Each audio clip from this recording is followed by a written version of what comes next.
महादेवी वर्मा गीत।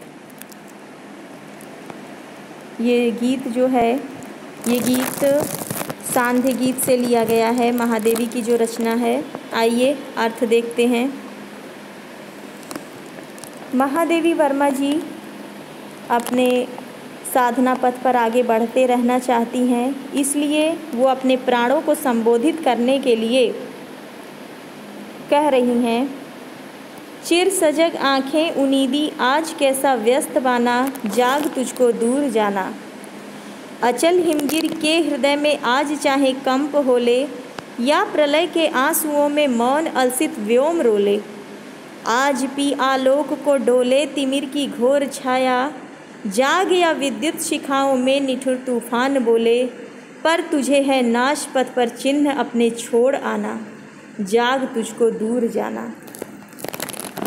महादेवी वर्मा जी अपने प्राणों को संबोधित करते हुए कह रही हैं कि ऐ प्राण, चिर सजग जो निरंतर जागरूक रहने वाली आँखें हैं, उनीदी आज उनमें नींद क्यों भरी हुई है, आलस्य युक्त क्यों है, आज कैसा व्यस्त बाना।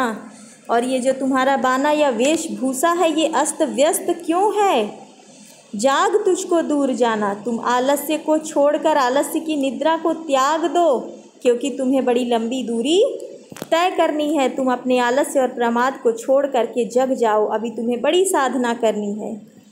अचल हिमगिर के हृदय में आज चाहे कंप होले।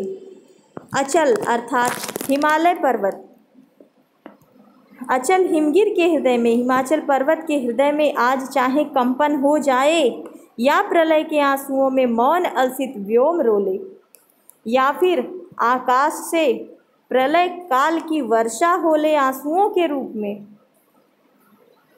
मौन अलसित व्योम रोले कि ये आलसी सा जो आकाश दिख रहा है, ये प्रलय के आंसू चाहे रोने लगे।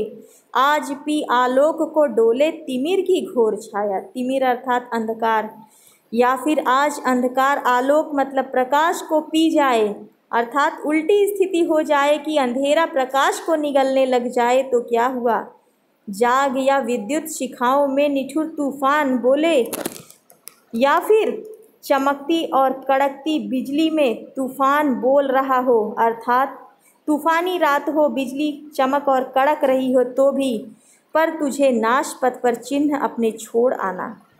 लेकिन तुम्हें उस विनाश की वेला में भी अपने पैरों के चिन्हों के निशान बनाते जाना है, अर्थात अपने साधना के मार्ग से तुमको विचलित नहीं होना है। कितनी भी बड़ी विपत्ति या परेशानी या विषम परिस्थितियां क्यों ना आ जाएं, लेकिन तुम्हें अपने रास्ते को त्यागना नहीं है, जाग तुझको दूर जाना।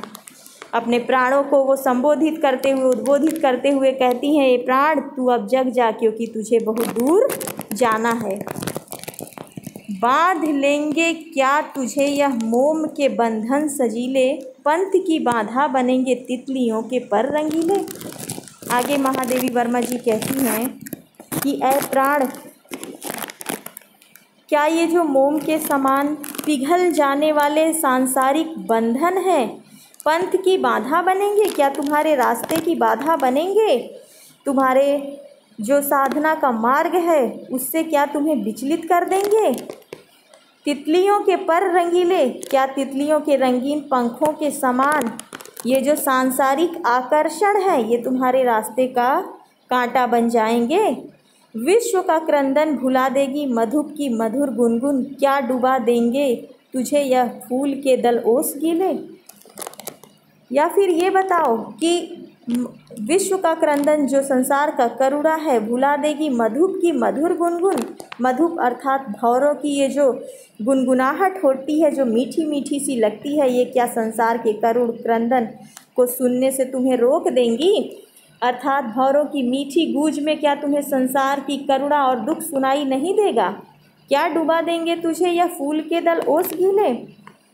या फिर जो फूलों की पंखुड़ियां हैं जो ओस से भीगी हुई हैं, क्या इनका सौंदर्य तुमको अपने आप में डुबा लेगा, क्या तुम इनमें बंध के रह जाओगे, क्या तुम इन्हें ही देखते रह जाओगे और इनके प्रति ही आकर्षित रह जाओगे। नहीं, तू ना अपनी छाह को अपने लिए कारा बनाना, नहीं, तुम्हें ये सब नहीं करना है। भौरों की मधुर गुंजार में पंखुड़ियों के सौंदर्य पे तुम्हें मोहित नहीं हो जाना है। ये चाहे कितनी भी मोहक हो, तुम्हें ऐसा कुछ नहीं करना है।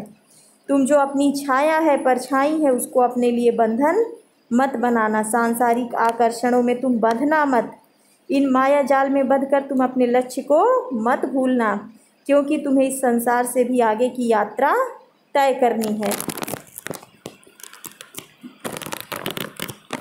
वज्र का उर एक छोटे अश्रुकण में धो गलाया, देख इसे जीवन सुधा दो घूंट मदिरा मांग लाया।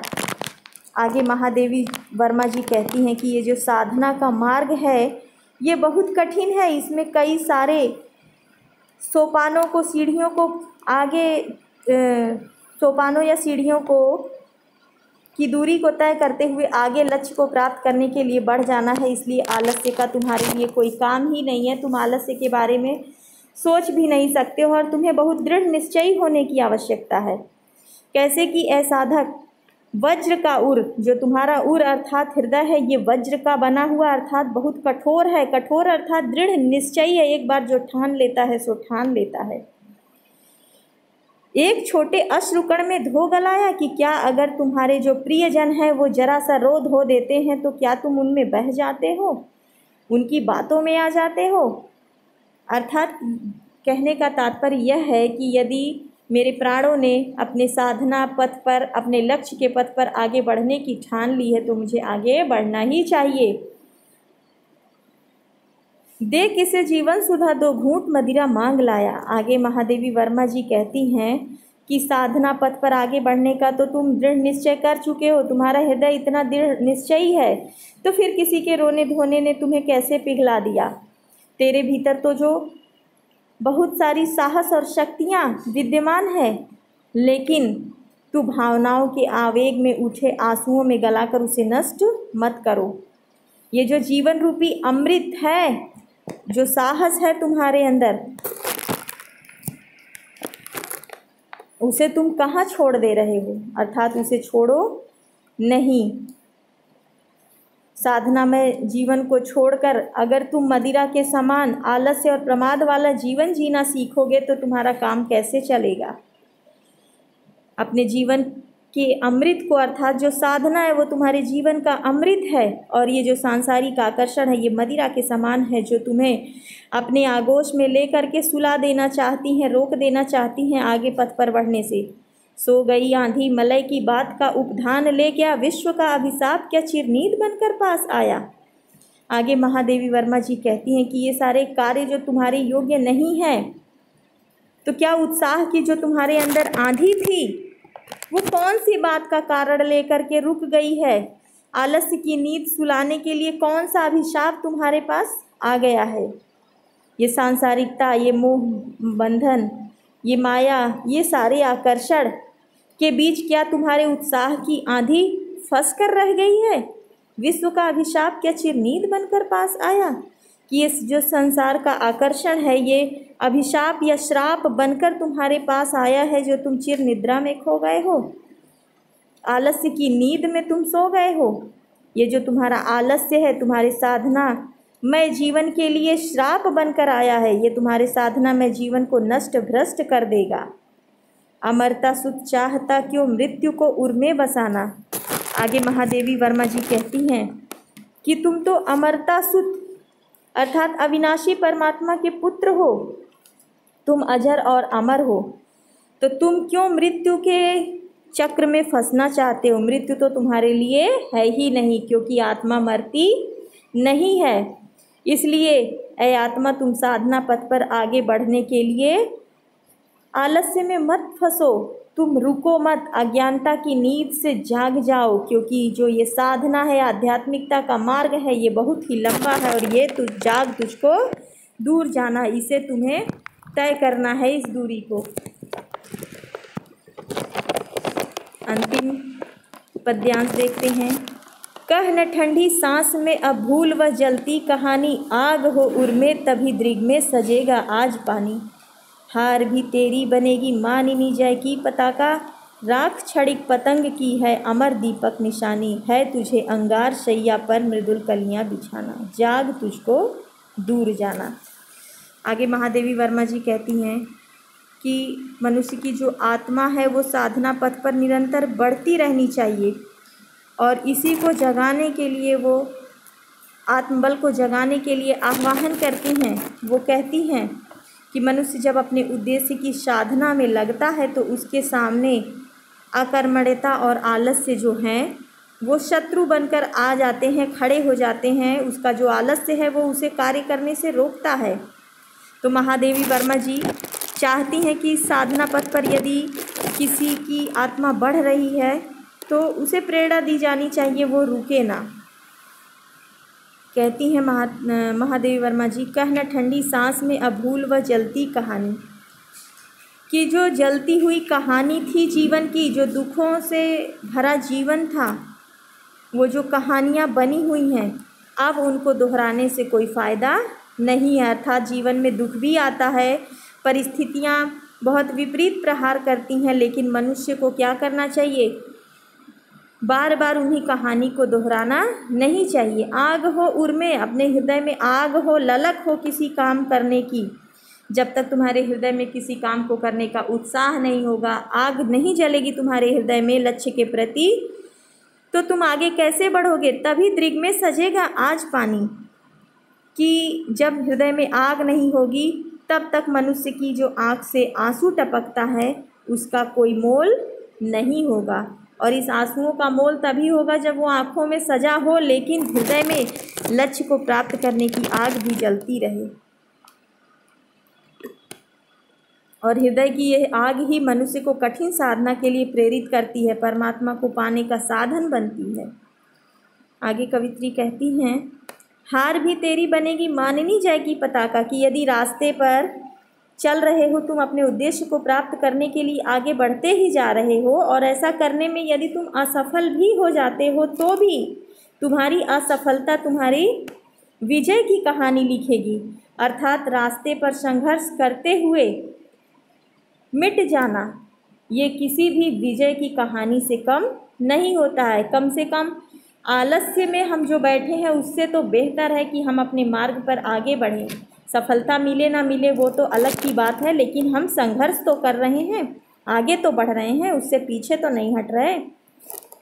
राख क्षणिक पतंग की अमर दीपक निशानी, कवित्री कहती हैं कि अगर मनुष्य अपना उद्देश्य पूरा ना भी कर पाए, लेकिन अगर रास्ते में ही वो ख़त्म हो जाता है तो भी उसकी जो ये कहानी है विजय की कहानी के रूप में जानी जाती है। क्योंकि जैसे दीपक होता है, दीपक के सामने पतंगा जो होता है वो इधर उधर फड़फड़ाता ही रहता है। वो जानता है कि दीपक मुझे जला देगा, लेकिन फिर भी वो उसी के इर्द गिर्द मंडराता रहता है, छोड़ता नहीं है, चाहे वो खुद भी जल जाए और जलकर राख बन जाए। लेकिन उसकी राख ये बताती है कि इसने अपने प्रयास को कभी छोड़ा नहीं था। है तुझे अंगार शैया पर मृदुल कलियां बिछाना। आगे कवित्री कहती हैं कि अपनी तपस्या से तुम्हें इस संसार रूपी अंगार शैया पर, आग का जो बिस्तर है यह संसार, अर्थात कष्टों से भरा जो ये संसार है, इन कष्टों से भरे संसार में ही तुम्हें कोमल कलियों जैसी स्थितियों का निर्माण करना है। तात्पर्य यह है कि संसार कितना भी विपरीत हो, हमारे लक्ष्य के विपरीत हो, हमारे मन की कामनाओं के विपरीत हो, लेकिन फिर भी उसी में से हमें सुख को ढूंढने हैं, आनंदमय परिस्थितियों का निर्माण करना है। इसलिए साधक जाग तुझको दूर जाना, तुम जग जाओ, आलस्य और प्रमाद को त्याग दो, क्योंकि तुम्हें बड़ी लंबी दूरी तय करनी है।